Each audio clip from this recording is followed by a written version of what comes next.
E olha, Graeb e Wilson, informação que chegou agora, já o nosso programa já estava no ar, de que o ministro Alexandre de Moraes, um assunto que conversa muito com isso que nós estamos falando agora, porque o ministro Alexandre de Moraes negou a visita de Flávio Bolsonaro e também de Marcos Duval a Anderson Torres, né? Vamos lembrar que tinha uma lista aí de 41 senadores que queriam fazer uma visita a Anderson Torres, que segue preso. Anderson Torres, que era secretário de Segurança Pública quando os ataques aconteceram aqui no Distrito Federal. Então, o ministro disse que negou esse pedido de visita a esses dois senadores.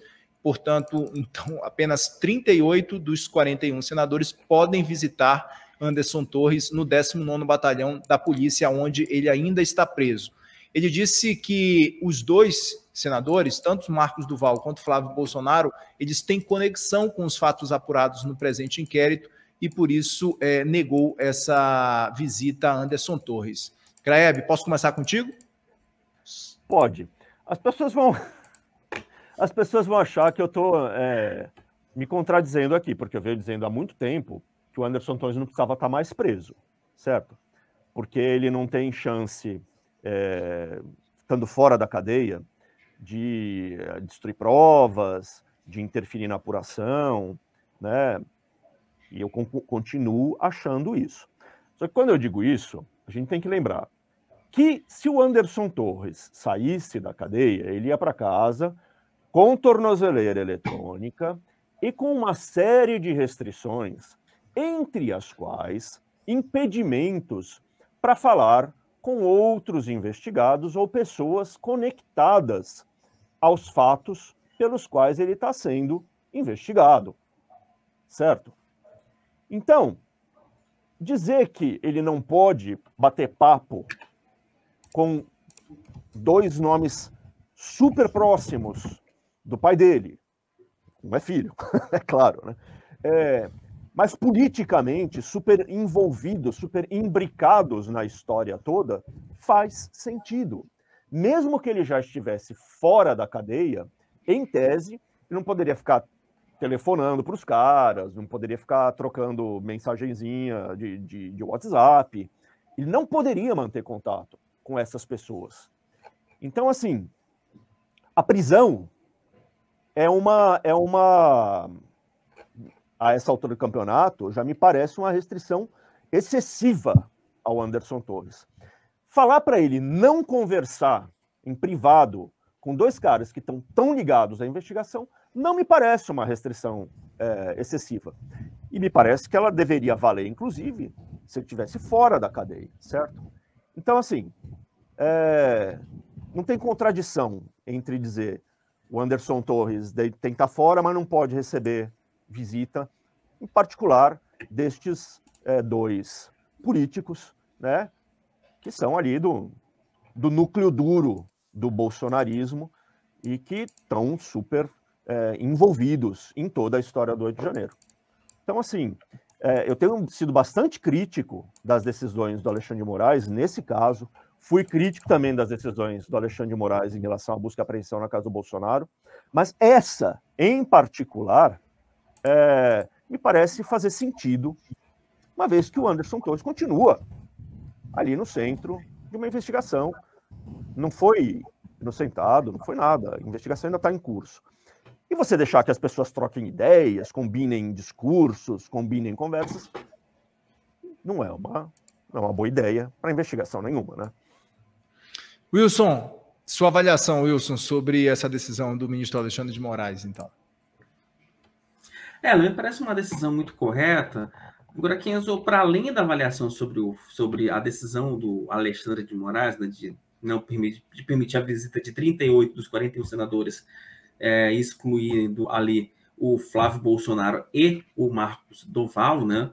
Marcos Duval, que, enfim, disse que tentou uma conversa com o Alexandre de Moraes para alertá-lo sobre os atos do dia 8, e aí o Marcos Duval não queria se comprometer com o depoimento por escrito, enfim, aquela história que, inclusive, virou até piada no Senado, né, que vários senadores falaram para o Marcos Duval procurar um psicólogo porque ele precisava. Me chamou a atenção nessa decisão a forma como o Alexandre de Moraes, a forma incisiva como o Alexandre de Moraes lidou com esse caso. porque ele foi muito taxativo. Ele falou, olha, não vou permitir a entrada nem do Marcos Duval, nem do Flávio Bolsonaro, por envolvimento porque eles estão sendo investigados, e o Flávio especificamente investigado nos atos antidemocráticos.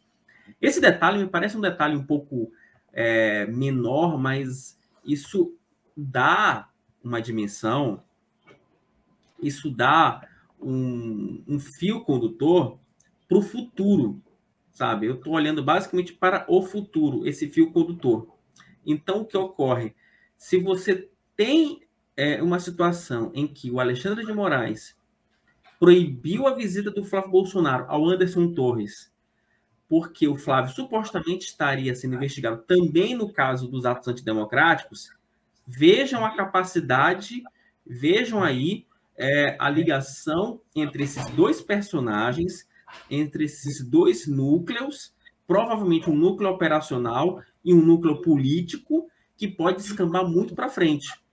Então, pensando na investigação para futuro, o que a gente viu essa semana, e aí fazendo uma ligação de vários elementos, o que a gente viu essa semana, aí a operação de busca e apreensão na casa do Jair Bolsonaro, fazendo uma ligação com essas decisões do Alexandre de Moraes, a gente já pode começar a vislumbrar um pouco mais para frente, que apesar de, no primeiro momento, parecer ter sido uma decisão assodada, com pouca justificativa, me parece, Kenzo, que o Alexandre de Moraes está colhendo tijolinho em tijolinho para mais na frente implicar esse núcleo político nesse ato, nas investigações dos atos antidemocráticos.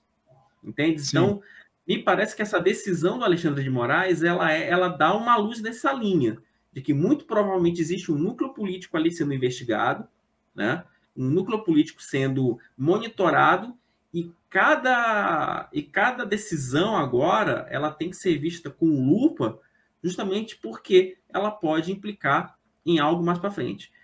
Sinceramente, por isso que eu acho que nesse ponto aí se justificaria de fato uma proibição do Alexandre de Moraes de um contato entre o Anderson Torres e o Flávio Bolsonaro, porque seria, né, uma conversa tácita, óbvia, entre o núcleo operacional, suposto, né, núcleo operacional, e o suposto núcleo político, enfim, em relação aos atos de 8 de janeiro. Né? Se não for essa visão, eu acho que essa decisão não tem a menor justificativa.